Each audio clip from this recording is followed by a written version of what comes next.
Assalamualaikum warahmatullahi wabarakatuh. Perkenalkan, saya Ataya Nailah dengan NIM 030712823280013. Di sini saya akan menjelaskan materi mengenai petrografi batuan sedimen. Petrografi adalah ilmu yang mempelajari batuan mengenai pengamatan mikroskopis. Melalui analisis petrografi, kita dapat memahami komposisi, struktur, dan juga karakteristik mineral batuan. Penelitian ini penting untuk memahami sejarah pembentukan batuan serta proses geologi yang terlibat di dalamnya.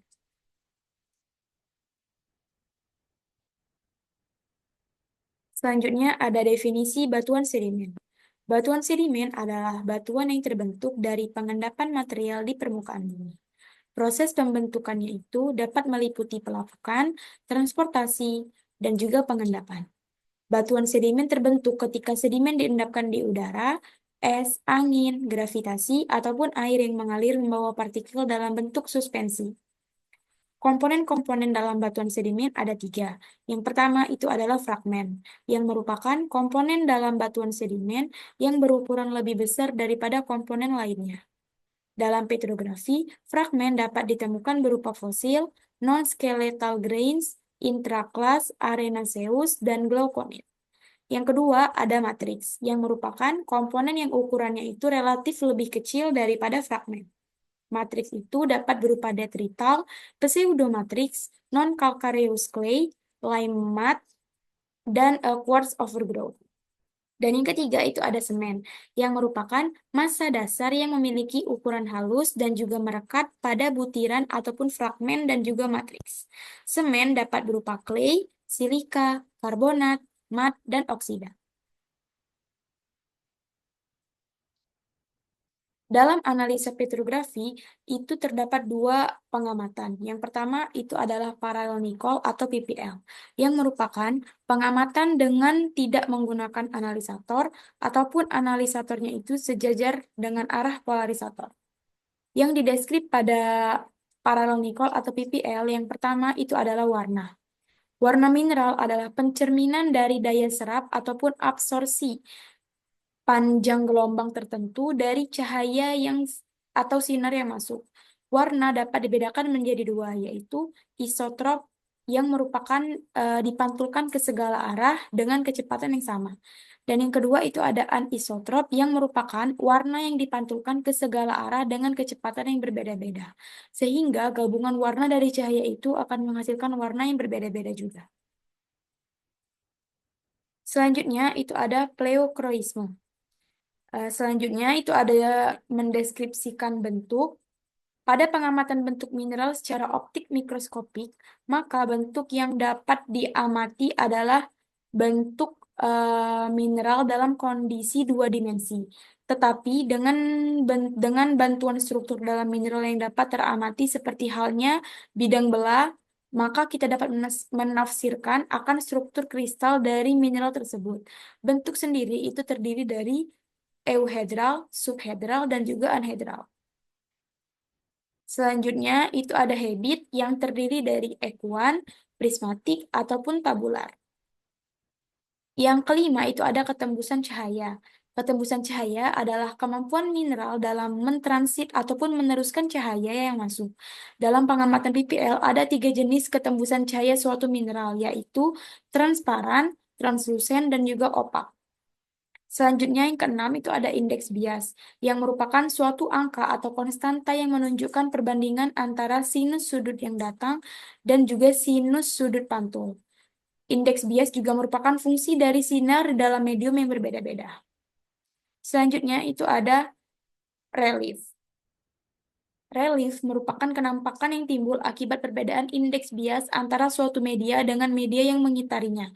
Dengan kata lain, bahwa cahaya yang keluar dari suatu media kemudian masuk ke media lain yang mempunyai harga indeks bias yang berbeda-beda, maka akan mengalami pembiasan ataupun pemantulan pada batas sentuhan antara kedua media tersebut. Selanjutnya, terdapat belahan.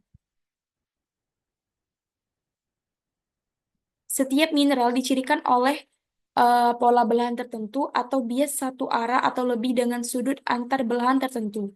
Apabila suatu mineral dipotong dengan arah sayatan yang berlainan, maka dalam pengamatan mikroskopis akan memperlihatkan pola belahan yang berlainan pula. Pada belahan itu terdapat tiga, ada belahan satu arah, belahan dua arah, dan juga belahan tiga arah. Dan selanjutnya itu ada pecahan.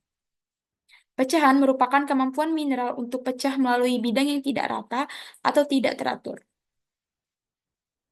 Selanjutnya itu ada pengamatan Nicol silang atau XPL, yang merupakan pengamatan dengan cahaya yang dipolarisasikan dua kali oleh polarisator ataupun analisator. Yang dideskrip pada Nicol silang ataupun XPL adalah yang pertama itu ada warna interferensi yang merupakan sifat optik mineral berupa kenampakan warna yang dihasilkan oleh sifat Dwi bias mineral pada posisi polarisator dan juga analisator yang terpasang. Warna interferensi itu dapat ditentukan dengan memutar meja objek hingga pada kenampakan itu memperoleh terang maksimal yang menandakan bahwa sumbu sinar memiliki sudut tegak lurus terhadap sumbu kristal. Yang kedua itu ada birefringence. Yang ketiga itu ada orientasi optis, yang merupakan hubungan antara sumbu panjang kristalografi mineral dengan sumbu indikatrixnya atau arah getar sinar. Dan yang keempat itu ada sudut pemadaman. Pemadaman adalah sifat optis mineral yang terjadi karena tidak ada cahaya yang diteruskan oleh analisator hingga mata pengamat. Berdasarkan sudut pemadaman, pemadaman itu dibagi menjadi tiga, yaitu ada pemadaman paralel, pemadaman miring, dan juga pemadaman simetri. Selanjutnya, itu ada klasifikasi petrografi batuan sedimen. Jadi, untuk klasifikasi itu, batuan sedimen itu dibagi menjadi tiga, yaitu ada batuan sedimen silisi klastik, batuan sedimen non-klastik, dan juga batuan sedimen karbonat.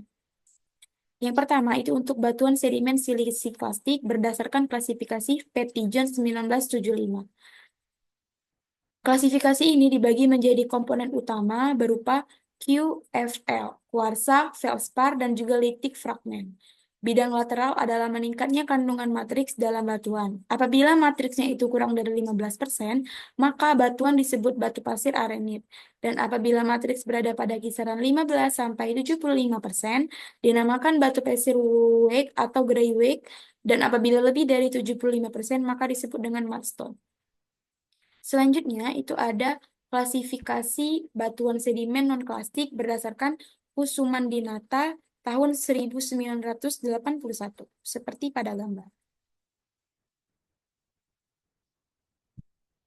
Dan selanjutnya itu ada klasifikasi petrografi batuan sedimen yang merupakan klasifikasi batuan sedimen karbonat.